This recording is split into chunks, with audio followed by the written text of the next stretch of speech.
I am thrilled to infuse your day with inspiration and hope. In this episode, I have the incredible Jeanell Greene, a passionate, no-nonsense relationship coach and a speaker. Jeanell holds the Certified Life and Relationship Coach title, guiding both individuals and couples toward power, freedom, and joy. With a personal journey of love and forgiveness stemming from her parents' difficult past, she shares her transformative experiences. From a childhood marked by infidelity and reconciliation to her own divorce, she unveils her path of healing, self-discovery, and creating the life of her dreams. Get ready for profound insights on mindset, integrity, love, and entrepreneurship, and the extraordinary tales that shape Jeanell's inspiring journey. So let's go ahead and invite the incredible Jeanell Greene on. Hello. How are you doing? I'm well, Michelle. That was such a great intro. Thank you. Well, you are more than welcome. I was so excited to read your profile because I feel like I know you because you have gone through several experiences that I had. And I thought, with what my clients always ask about are about relationships. That's usually the number one category because we're all social beavers. Plus the fact I was actually a child of divorced parents as well. And so it just you pulled me in with your bio because you as well. But I want to hear about your experience, and then I'll kind of dab into mine as well. But we're here for you. So tell us about your experience that really shaped your life, and I think it really brought you some good lessons along the way. Yeah. So I'm 46. I am first generation Canadian. I have a Filipino background. My childhood was great. I had really great role models. I had two parents who were joyous. Filipinos, we love to party, we love to sing, we love to dance, we love to eat. And that was really my childhood, was surrounded by family and people who we considered a family. And then at 9, something happened. And what happened was, I remember being sitting on my bed and my mom calling us out to us to come into the living room. And there was my mom, my dad, and a set of luggage. And my mom turns to us and says, "Kids, your dad is leaving. He doesn't love us anymore." And what you don't know is that my dad had an affair with my mom's best friend who lived in our basement, got her pregnant, and decided he was going to leave. I think my mom made him decide whether he was staying or going, because he was kind of doing this back and forth thing. And he decided that he was going to go and be with them. And so I remember that moment, watching my dad go down the stairs, and in my little 9-year-old mind, deciding, A, I'm unlovable. Because I was daddy's girl. So if he isn't even going to stay for me, he must not love me. Number 2, I can't trust men, because what? They're going to leave. And so fast forward, here I am in my divorce and trying to figure out, where did this go wrong? And why does this always happen to me? Like, why were every relationship I was getting into, they were either non-committal, they were liars, abusers, cheaters. Like, that was my track record. And I just got really responsible for that. I'm like, there's something about me that I need to address, because this isn't a coincidence.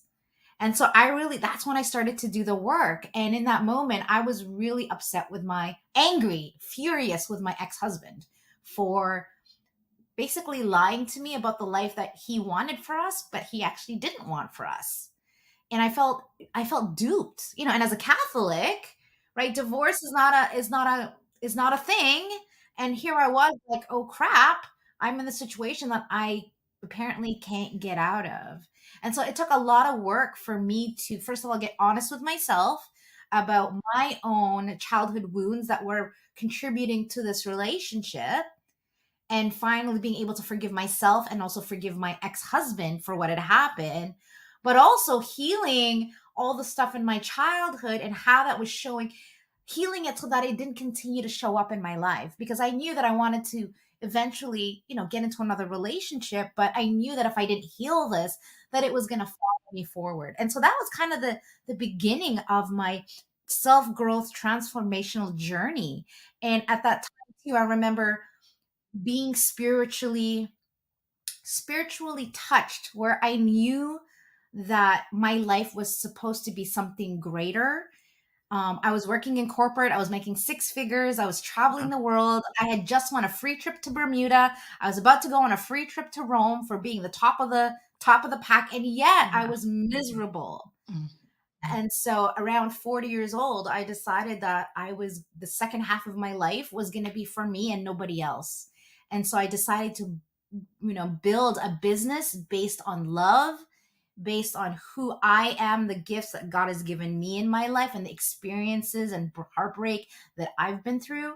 And I really decided that my mission is to bring love and healing to the world for people who are going through the same spaces that I went through, that are so lonely, so dark, and you feel like so helpless. Yeah. And now I get to build this beautiful business where I get to love up on people and show them that, first of all, they are worthy, and that anything is possible for them, for their lives, when they really work on themselves and heal whatever there is to heal, and take responsibility for whatever there's to take responsibility for. Absolutely. And I absolutely love your story and saying that you had to forgive your ex-husband. Yeah. And did you have to also forgive your dad and forgive yourself? Yes. Yes. Yes. 100%. And this is really great, Michelle, because a lot of people think forgiveness is about other people. And they're like, okay, who do I need to forgive out there? But really, the work starts with, okay, what do I need to forgive myself for? Right?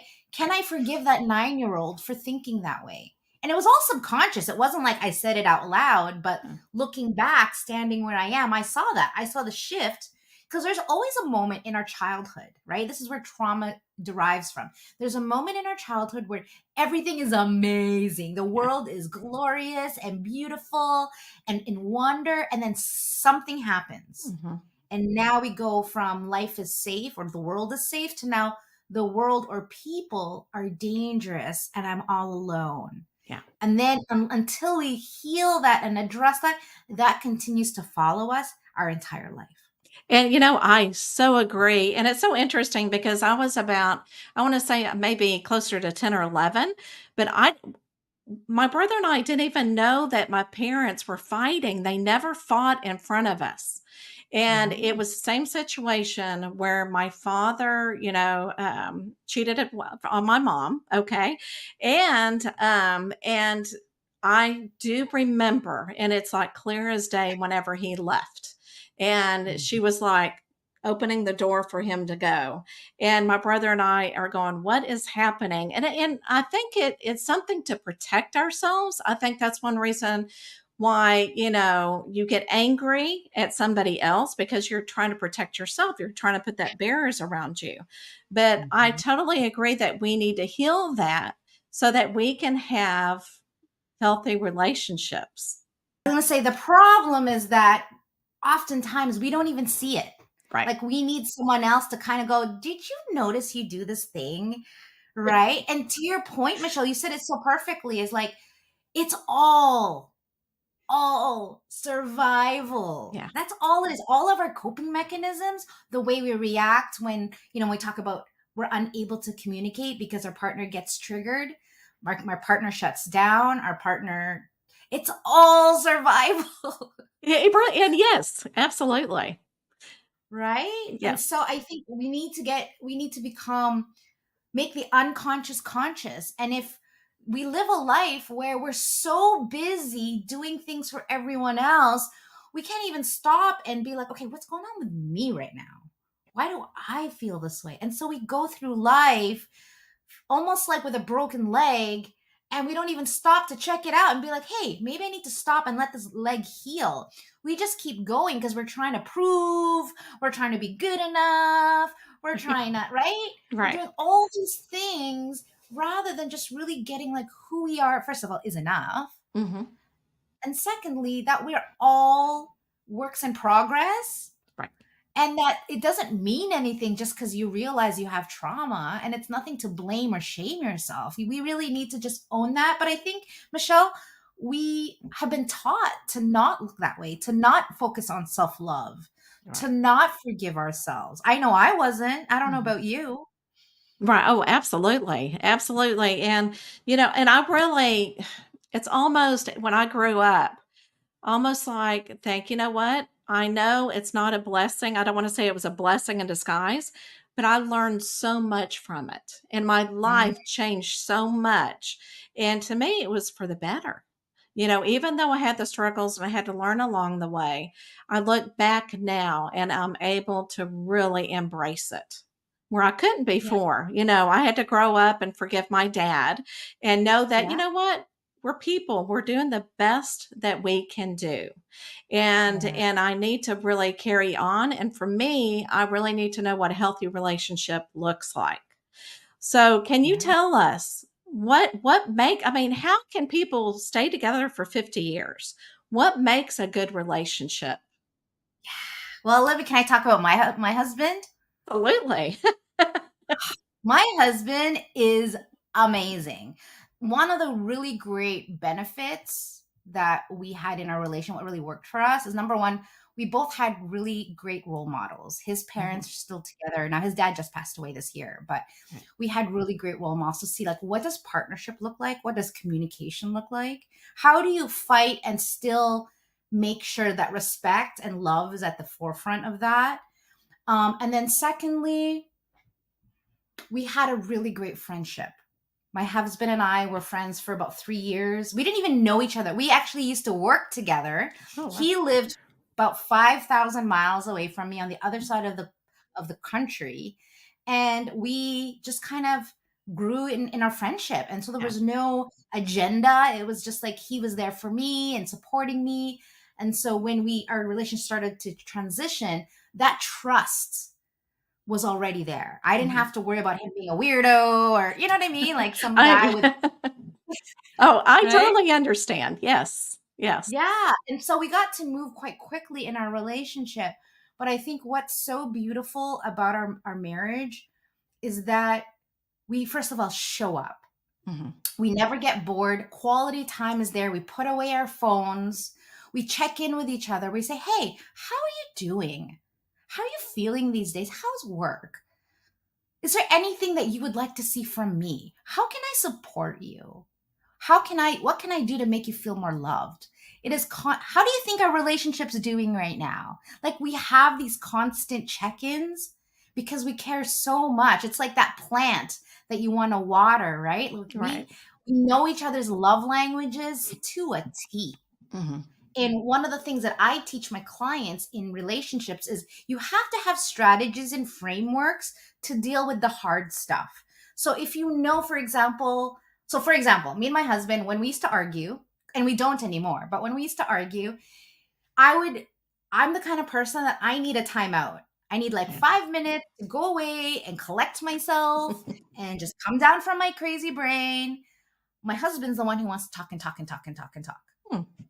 Yeah. And so I would say to him, honey, this isn't going anywhere. I'm getting really upset. And if you don't stop me, I'm going to say something that I don't mean. And I need to just give me my space. But he wouldn't do that. And then, of course, the cat would jump out of the bag and want to scratch his face. Then he'd Right. get upset. But we talked about it. Mhm. And I said to him, "This is really important for you to give me my space." And he admitted to me, he goes, "Babe, the reason I don't give you your space and I chase you is I'm scared that if you leave, even for 5 minutes, that you're not going to come back." Like he was so vulnerable with me and honest with me about what his deepest fear was. And so I had the opportunity to say, "Honey, I promise you, I will never leave.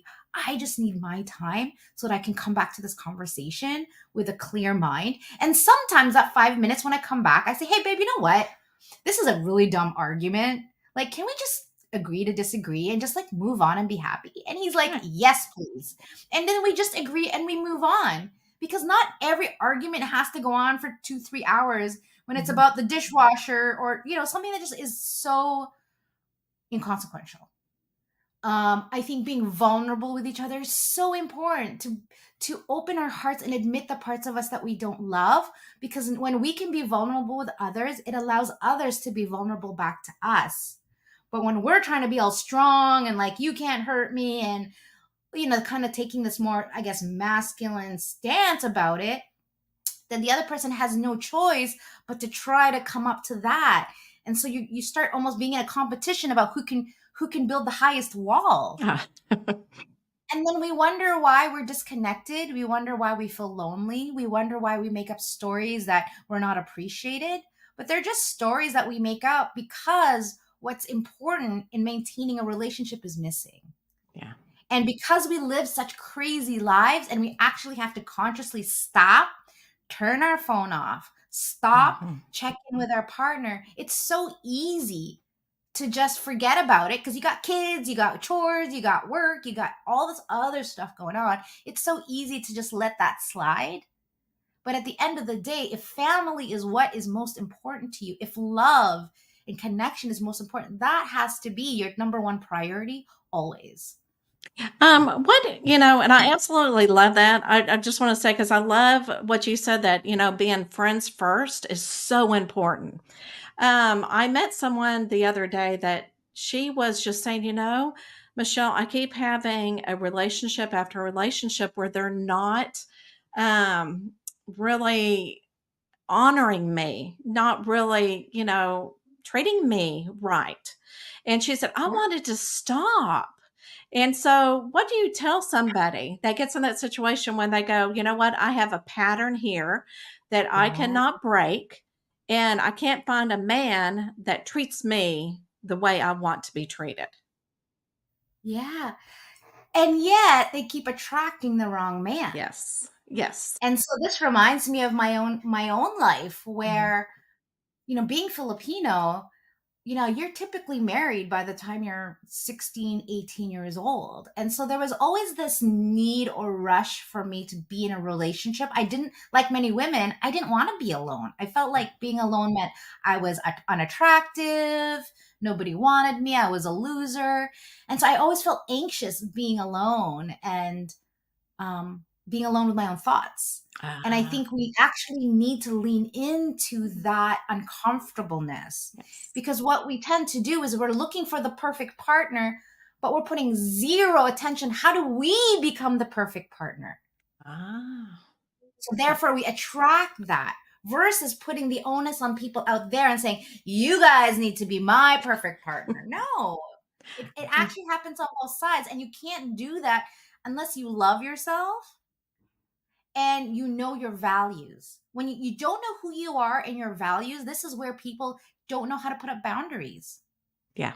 And I love that. And I absolutely love that, because some people think they need to jump from one relationship to another. And sometimes you just need to cool it and just get to know yourself, because you change so much, through Yeah. relationship to relationship.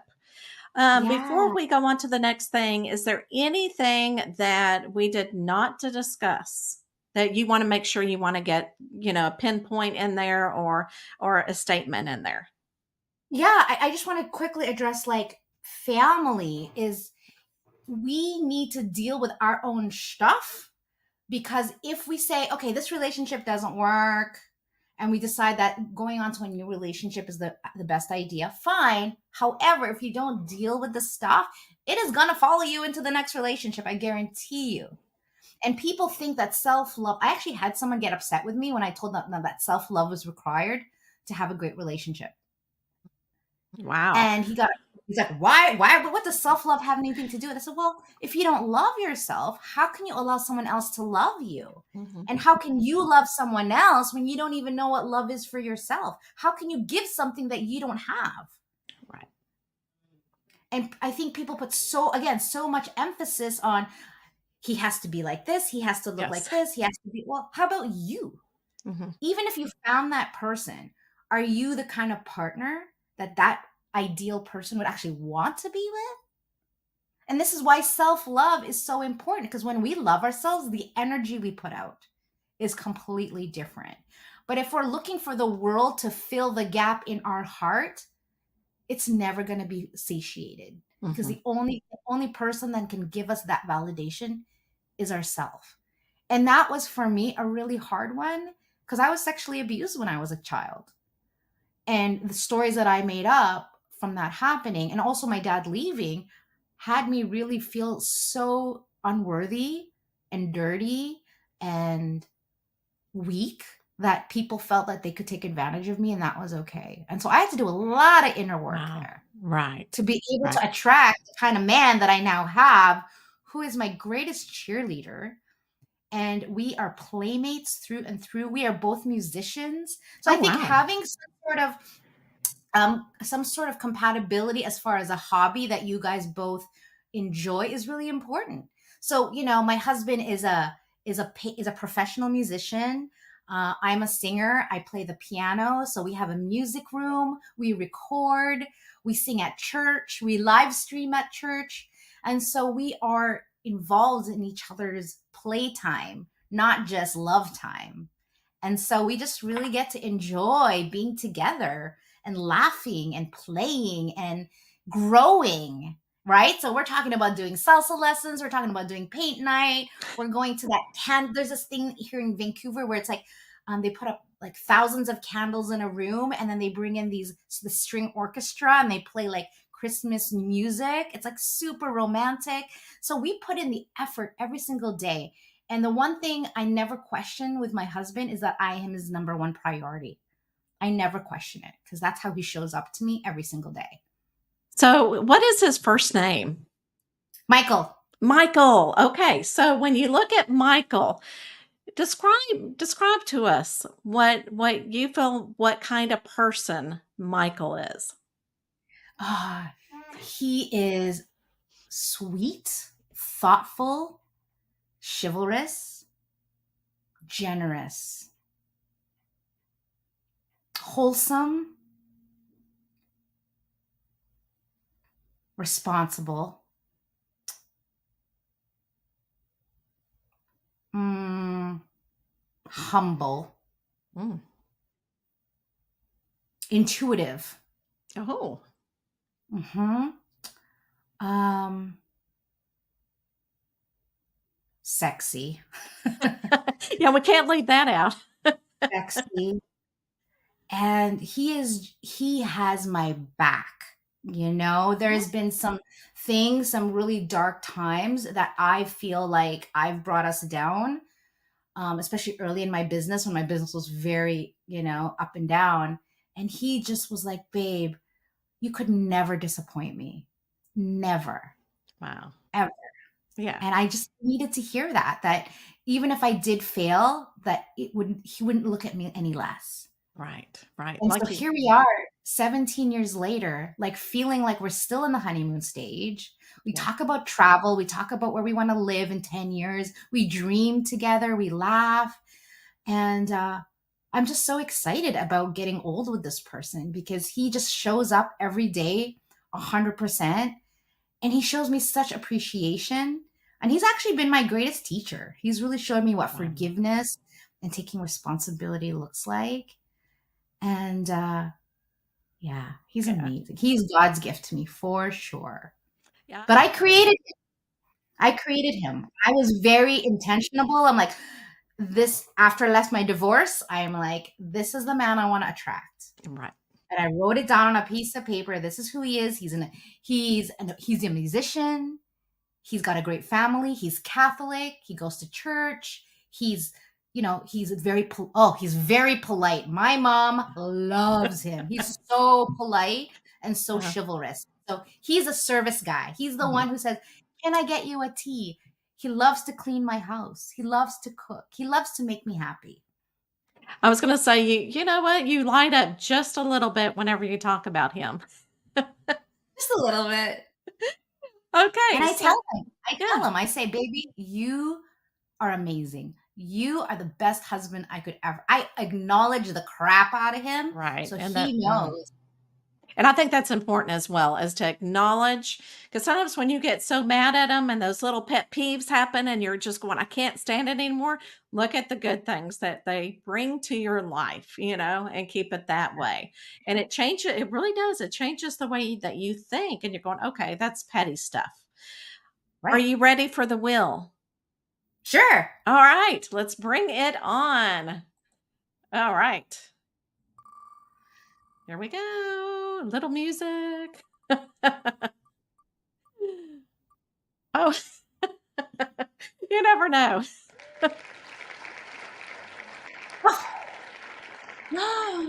Oh, It's so interesting because it is kind of that day and time when I made this will, believing in aliens wasn't, I mean, it was a thing, but not like it is now.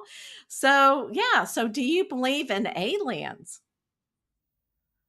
I don't know. I'm actually watching a Netflix show all about this. I don't know if Yes. you've seen it. It's really Yes. fascinating. Yes. I think it would be ignorant to think that we're and yeah, ignorant and arrogant to think that we're the only life form in the whole galaxy. And I can get Right. why Right. we don't want to admit it because it would just unleash absolute chaos in the world. Right. Because we're Right. such dominant beings to know that someone could come and like just take over our planet is freaky. I mean, I was going to ask you, when you watch that Netflix show, how do you feel about it? Whenever, eyewitnesses are talking about what they've seen, does that scare Yeah. you or does it make you more interested? I'm more interested. I Okay. am, and it's the one that I just watched was the one in Zimbabwe with the 60 children, Oh, yeah. Okay. I right? know And just exactly. Yeah. children.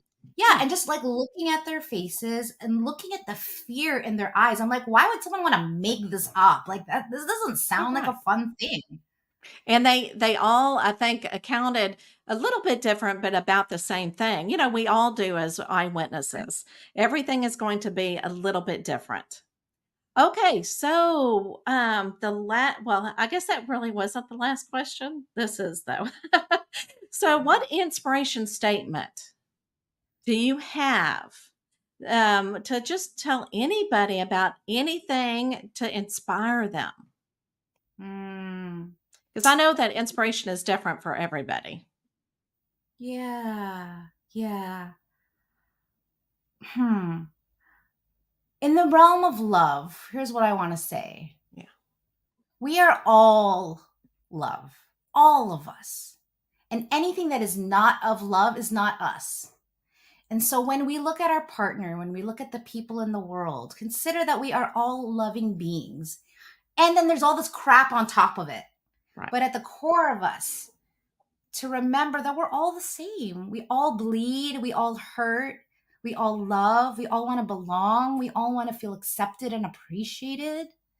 We're not that different. And when we can remember that and have compassion for each other and the ways that we have learned to survive in this world, even if it's not great, I think we can have more forgiveness and compassion for each other and more connection and joy in life when we can stop making each other wrong. More importantly, stop making ourselves wrong for what Yeah. the cards that life has given us, especially when we have parents that were like, I got the wrong parents. Why did you give Lord, why did you give me these parents? Right? I think just bringing perspective and compassion is really, really important. And people say happiness and peace is what they want. And Mhm. yet so few of us actually experience that. Why? Because we forget that forgiveness is a piece of that. Oh, absolutely. Absolutely love that. Now, can you tell us a little bit about your business, what you offer, and also where they can reach you? Yeah, I work with couples, I work with individuals on anything relationship, whether it's the relationship with themselves or relationship with each other. And what's different is I'm not a therapist. I'm really about the strategy, about the mindset, about the skill set on how do we communicate in a way that invokes a yes. How do we enroll our partner to do things and actually want to do things instead of us nagging them? Like that's the stuff I love. And creating goals as a couple are really important. I can be found at JeanellGreene.com or at saveourmarriage.com. jeanellgreen.ca. And if you're in a relationship, I have a free gift on my website, and it's the 5 ways to improve your communication with your partner. And it is a game changer. And I also have a workshop coming up around forgiveness, Oh, probably in the awesome. next 2 months. So if they sign up for my newsletter, they will get notified when that's going to be launching. Awesome. Awesome. Well, I want to thank you so much for coming on because, again, that's the number one guidance that a lot of my clients need is relationships.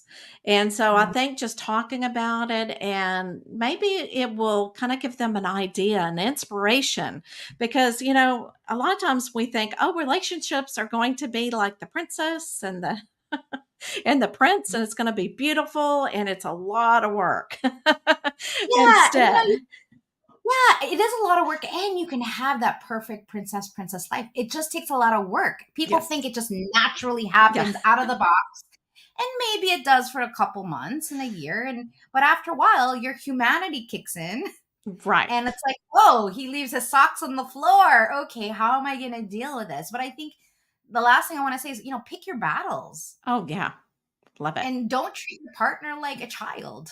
Yes. And like a best friend.